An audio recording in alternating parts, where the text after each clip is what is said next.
जिज्ञासु मित्रों, बहुत बहुत अभिनंदन है आप सभी का दिव्य सृजन में। और आज हम जो चर्चा करेंगे कि आत्मा ना कर्म करती है, ना करवाती है, तो फिर ये कर्म होता कैसे है। और हमारी चर्चा का आधार होगा अवधूत गीता। तो अवधूत गीता में जो आत्मा के विषय में कहा गया है वो हमें समझना चाहिए। ये नेदम पुरितम सर्वमात्म नैवात्मनात्मनि निराकारम कथम वंदे ह्या भिन्नम शिवमव्यम।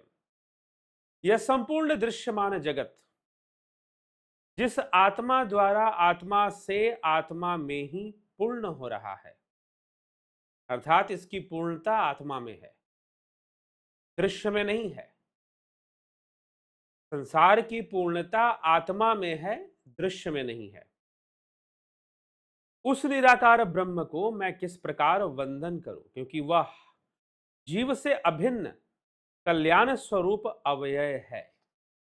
अर्थात वह जीव से अभिन्न कल्याण स्वरूप अव्यय है, सर्वव्यापी है। तो मैं उसका वंदन किस प्रकार करूं, क्योंकि वो मुझसे अलग भी तो नहीं है। क्योंकि ज्यादातर हम वंदन स्तुति दूसरी श्रेष्ठ विषयों या वस्तुओं का करते हैं, लेकिन वो आत्मा तो हम स्वयं ही हैं। पंचभूतात्मकम विश्वम मरीचि जल सन्निभम तस्याप्यहो नमस्कुर्याह महमेको निरंजनः। यह विश्व पांच भूतों का समुदाय है जो मृग तृष्णा के जल के समान मिथ्या है। यह विश्व, यह संसार पांच भूतों के समुदाय है जो कि मृग तृष्णा के जल के समान मिथ्या है। मैं एक ही निरंजन निर्दोष हूं, फिर मैं किसको नमस्कार करूं, क्योंकि मैं एक ही तो हूं, मैं ही आत्मा हूं और मैं ही निर्दोष हूं। और इस मिथ्या जगत में पंच विकारों से, पंचभूतों से निर्मित इस मिथ्या जगत में सब में दोष है, गुण है। जड़ चेतन गुण दोषमय, गोस्वामी तुलसीदास जी कहते हैं, जड़ चेतन गुण दोषमय विश्व किन्न करतार। लेकिन मैं तो आत्मा हूं, मैं निरंजन हूं, निर्दोष हूं, फिर मैं नमस्कार किसको करूं? क्या स्वयं को करूं? इन पंचभूतों में तो जितनी भी चीजें बनी है सब मृग तृष्णा के समान है, सब मिथ्या है। अर्थात मिराज फॉर्मेशन जैसे मिथ्या होता है। आत्मैव केवलम सर्वम भेदा भेदो न विद्यते अस्ति नास्ति कथम ब्रूयाम विस्मय प्रतिभाति में। यह आत्मा ही सर्वरूप है तथा केवल है, जिसमें भेद और अभेद विद्यमान ही नहीं है। इसमें है अथवा नहीं है, किस प्रकार मैं कहूं कि है या नहीं है, मुझे यह आश्चर्य रूप प्रतीत होता है। यह आत्मा आश्चर्य रूप है। यह बात श्रीमद् भगवद गीता में भी इसकी चर्चा आती है। क्योंकि ये है या नहीं है, क्योंकि सांसारिक दृष्टिकोण से इंद्रियों के संसार में इसको है कहना भी संभव नहीं होता और इसको हम नहीं है ऐसा भी नहीं कह सकते। क्योंकि मनुष्य जो मन बुद्धि और इंद्रियों से समझता है उसमें यह आत्मा विषय नहीं बनता, मन बुद्धि का विषय नहीं बनता, इंद्रियों का विषय नहीं बनता, शरीर का विषय नहीं बनता। तो ये विषय नहीं बनने से ऐसा प्रतीत होता है जैसे कि नहीं है, लेकिन इसके होने से ही मन बुद्धि इंद्रियां और संपूर्ण संसार प्रकाशित हो रहा है, मैनिफेस्ट हो रहा है, विवर्तित हो रहा है। तो उसका ना होना भी नहीं कहा जा सकता। लेकिन फिर हम इसको मन बुद्धि इंद्रियों के आधार पर हम इसको विषय बना भी नहीं सकते हैं। तो यह आत्मा है और नहीं है, किस प्रकार कहूं कि नहीं है और किस प्रकार कहूं कि है। क्योंकि इंद्रियों के वशीभूत जीवन जाने वाले मनुष्यों के लिए तो ये नहीं है। मुझे यह आश्चर्य रूप में प्रतीत होता है। भगवान दत्तात्रेय कहते हैं यह आश्चर्य रूप में प्रतीत होता है। वेदांत सार सर्वस्वम ज्ञान विज्ञानमेव च अहम आत्मा निराकार सर्वव्यापी स्वभावतः। अर्थात वेदांत का सार ही हमारा सर्वस्व है। वेदांत का सार ही हमारा सर्वस्व है और वही ज्ञान एवं विज्ञान है। अर्थात यह आत्मा ही मूल रूप से ज्ञान विज्ञान है भाई, कुछ और नहीं। मैं आत्मा हूं, निराकार हूं तथा स्वभाव से ही सर्वव्यापी हूं, यही सत्य है। तो वेदांत का सार यही है, आत्मा ही वेदांत का सार है, आत्मज्ञान ही वेदांत का सार है। इसलिए यहां पर कहा गया वेदांत सार सर्वस्वम ज्ञान विज्ञान में च, यह आत्मा ही ज्ञान है और यह आत्मा ही विज्ञान है। यो वे सर्वात्म को देवो निष्फलो गगनोपय स्वभाव निर्मल शुद्ध स एवाहम न संशय। जो सर्वस्वरूप देव है वह अवयव रहित आकाश के सदृश स्वभाव से निर्मल एवं शुद्ध है, वही मैं हूं, इसमें संशय नहीं है। इसलिए बृहदारण्यक उपनिषद में भी आत्मा को सर्वोपरि देव कहा गया है। वहां पर 33 देवताओं की चर्चा आती है, फिर उन 33 देवताओं को आधा करके बताया जाता है, फिर उनको भी आधा करके बताया जाता है, फिर बताया जाता है कि देवता 1.5 हैं, फिर बताया जाता है देवता सिर्फ एक है और वो आत्मा है। आत्मा ही देव है। अहमेवाव्यो अंतः शुद्ध विज्ञान विग्रह सुखम दुखम न जानामि कथम कस्यपि वर्तते। मैं निश्चय ही नाश रहित अनंत एवं शुद्ध विज्ञान स्वरूप हूं। मैं सुख दुख को नहीं जानता कि ये किसको व किस प्रकार होते हैं। मैं निश्चय ही नाश रहित, अर्थात यहां पर मैं आत्मा को कहा जा रहा है। मैं नाश रहित हूं और मैं अनंत शुद्ध हूं, विज्ञान स्वरूप हूं। मैं सुख दुख को नहीं जानता, क्योंकि सुख दुख तो इंद्रियों का विषय है। अगर बायोलॉजी की भाषा में बात करें, मेडिकल साइंस की भाषा में बात करें, तो सुख और दुख तो न्यूरो सिस्टम का विषय है। जितना भी पेन आपको शरीर में, जितने भी दर्द होते हैं, आपको शरीर में जितने भी तकलीफें होती हैं, वो आपको न्यूरो सिस्टम के माध्यम से ही अनुभव होती हैं। इसीलिए जहां पर एनेस्थीसिया दे दिया जाता है, वहां पर जो आपके नर्व सेल्स हैं वो वहां पर काम नहीं करते हैं किसी केमिकल के माध्यम से, तो वहां पर ऑपरेशन डॉक्टर लोग कर देते हैं, आपको दर्द नहीं होता है और आप ऑपरेशन करवा लेते हैं। लेकिन उतनी चीड़फाड़ अगर की जाए तो आप दर्द से परेशान हो जाएंगे। तो इसीलिए ये जो शरीर है ये एक कैद खाना है। सत्य पूछिए तो आपको पनिशमेंट देने के लिए, कर्मों का फल भोगने के लिए प्रकृति ने आपको शरीर दिया है। तो प्रकृति में फिर कुछ कर्मों का हिसाब किताब चलेगा, अकाउंटिंग ऑफ कर्मास। कर्म कुछ अच्छे हैं, उसके वशीभूत कुछ सुख भी मिलेगा। फिर बुरे कर्मों का फल दर्द के रूप में, तकलीफ के रूप में। तो हम जितने भी दर्द तकलीफ सहन कर रहे हैं, चाहे शारीरिक हो चाहे मानसिक हो, वो सब के सब डिपेंड करते हैं आपके हार्मोनल सिस्टम और बायोलॉजिकल सिस्टम पर। इसीलिए लोग नशा कर लेते हैं। जब बहुत दुखी होते हैं तो कुछ लोग नशा करके डोपामिन हार्मोन को अपनी बॉडी में रिलीज करवा लेते हैं। इससे क्या होता है कि ज्यादा दुख फील नहीं होता। नशा कर लिया, शराब पी ली, डोपामिन हार्मोन थोड़ा सा बढ़ गया तो गुड फील हार्मोन है वो, तो बहुत नुकसान भी होया तो भी आपको थोड़ा अच्छा फील हो जाएगा। और जब इसी की लत पड़ जाती है ना, तो आदमी अच्छा फील करने के लिए नशे पर निर्भर हो जाता है, उसकी निर्भरता बन जाती है। फिर उसके कारण से उसका परिवार, समाज सब मार्गहीन होता है, दिशाहीन होता है, बर्बाद होता है।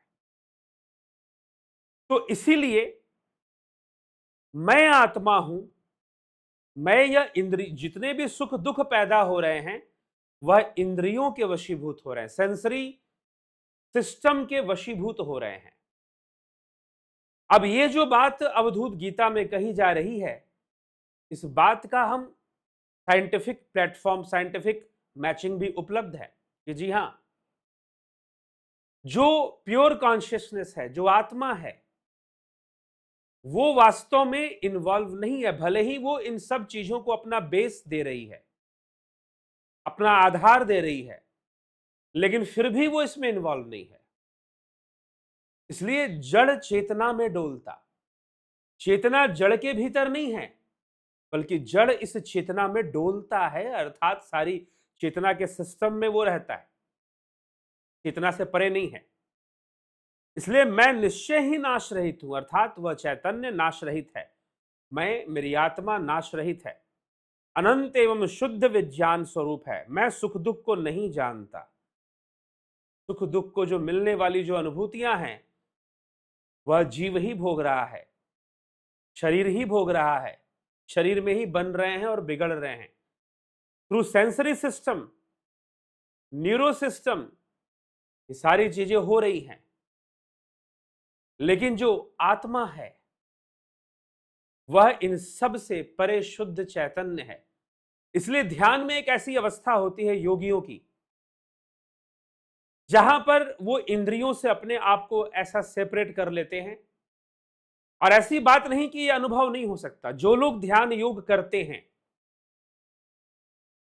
जिन लोगों ने ध्यान योग किया है, विशेष करके हमारा ये ध्यान योग ऑनलाइन कोर्स में जो टेक्निक्स दी जाती है, जो स्किल्स दी जाती हैं और जो प्रैक्टिस होती है, इसका जो सतत अभ्यास करते हैं, वो ऐसी अवस्था का अनुभव करने लग जाते हैं जैसे ध्यान की अवस्था में इंद्रियां शिथिल हो रही हैं, बाहर की चीजों की अनुभूतियां शून्य हो रही हैं, इंद्रियों से मिलने वाले जो सेंसरी इंपल्सेस हैं, मैसेजेस हैं, वो सब इनएक्टिव हो रहे हैं और व्यक्ति बहुत स्थिरता और शांति का अनुभव करता है।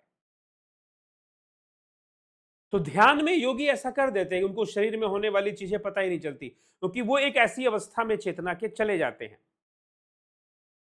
तो अनंत एवं शुद्ध विज्ञान स्वरूप हूं, मैं सुख दुख को नहीं जानता। ये किसको व किस प्रकार होते हैं, यह तो सब इंद्रियों का विषय है और प्रकृति का विषय है, कर्म का विषय है। इंद्रियां ही सुख दुख को भोगती हैं। बायोलॉजी, मेडिकल साइंस के हिसाब से हम उसको न्यूरो सिस्टम कह देंगे, ठीक है। न मानसम कर्मम शुभा शुभम में,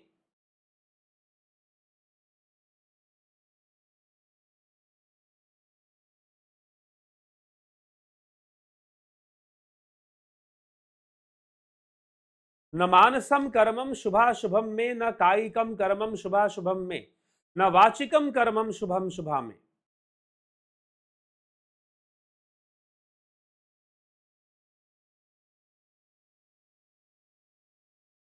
ज्ञानामृतम शुद्ध मतीन्द्रियो अहम, मन के द्वारा किए गए शुभ अशुभ कर्म मेरे नहीं हैं, न शरीर के द्वारा किए गए शुभ अशुभ कर्म मेरे नहीं हैं, न वाणी के द्वारा किए गए शुभ अशुभ कर्म भी मेरे नहीं हैं। मैं शुद्ध ज्ञान अमृत एवं इंद्रियों का अविषय हूं, क्योंकि वह आत्मा इंद्रियों का विषय नहीं है। इसी बात को भगवान श्री कृष्ण श्रीमद् भगवद गीता के 5वें अध्याय में भी कहा है कि वह परमात्मा मनुष्य के शुभ अशुभ कर्मों को ग्रहण नहीं करता।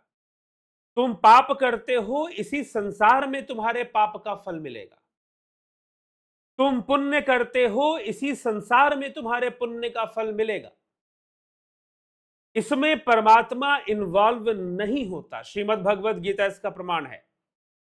अब अवधूत गीता भी इसका प्रमाण है। अवधूत गीता भगवान दत्तात्रेय की गीता, कि जो भी कर्म मन से हो रहे हैं शुभ अशुभ, वह मन के ही हैं, आत्मा के नहीं हैं। जो भी कर्म शरीर से हो रहे हैं शुभ अशुभ, वो शरीर और मन के ही हैं। और जो भी कर्म वाणी से हो रहे हैं शुभ अशुभ, वो सब भी तुम्हारे मन और शरीर के ही हैं। आत्मा इसमें इन्वॉल्व नहीं है। कैसे ऐसे तो उसके बिना तो कुछ हो ही नहीं रहा ना, ये भी तो बात सत्य है। लेकिन कोई भी कर्म शुभ हो रहा है, अशुभ हो रहा है, पवित्र हो रहा है, अपवित्र हो रहा है, वह सब गुणों के वशीभूत हो रहा है, प्रकृति के गुणों के वशीभूत हो रहा है।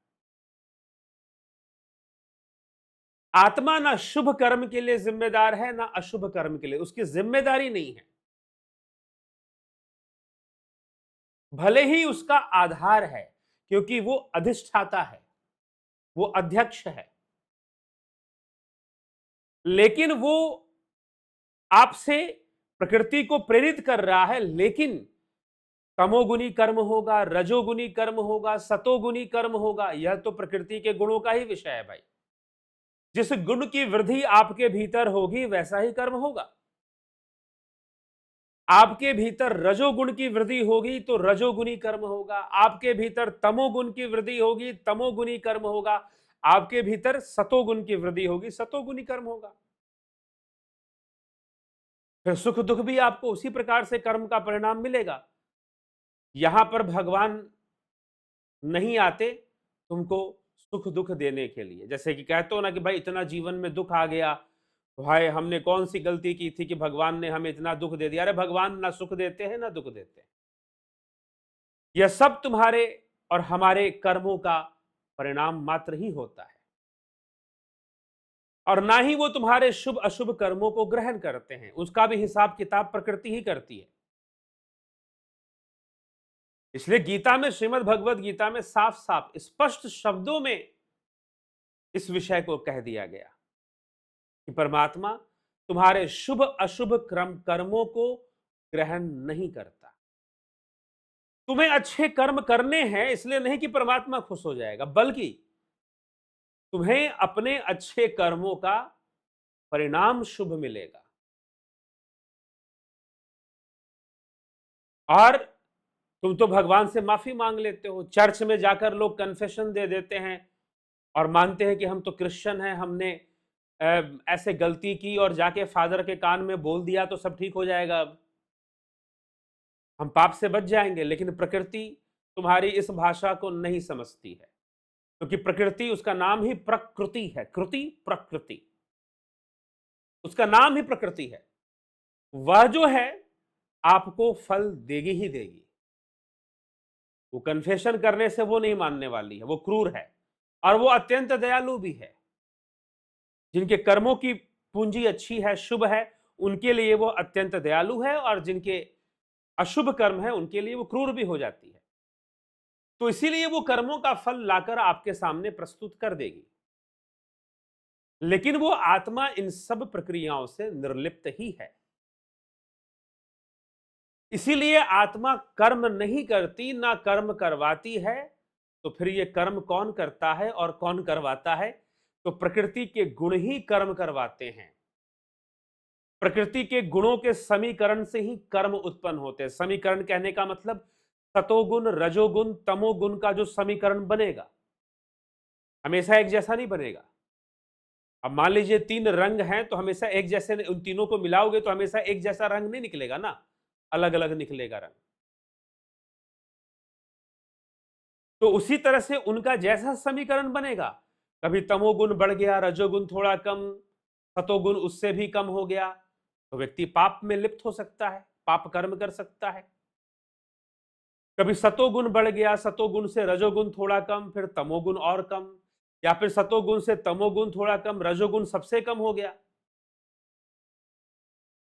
तो जैसे जैसे गुणों के समी, इसकी व्याख्या सांख्य सूत्रों में, सांख्य दर्शन में बहुत अच्छे तरह से आती है, कैसे गुणों का समीकरण बनने से कैसे कैसे कर्म होते हैं। तो जितने भी कर्म हो रहे हैं, जितना भी सुख दुख मिल रहा है, वह सब इंद्रियों का ही है, मन का ही है, शरीर का ही है, और इन सबको मिलाकर ही हम जो एक नाम दिया गया है जीव, मन, इंद्रियां, शरीर, कर्म, कामना, कर्म, फल, इन सबको मिक्स कर कर एक नाम दिया गया है जीव।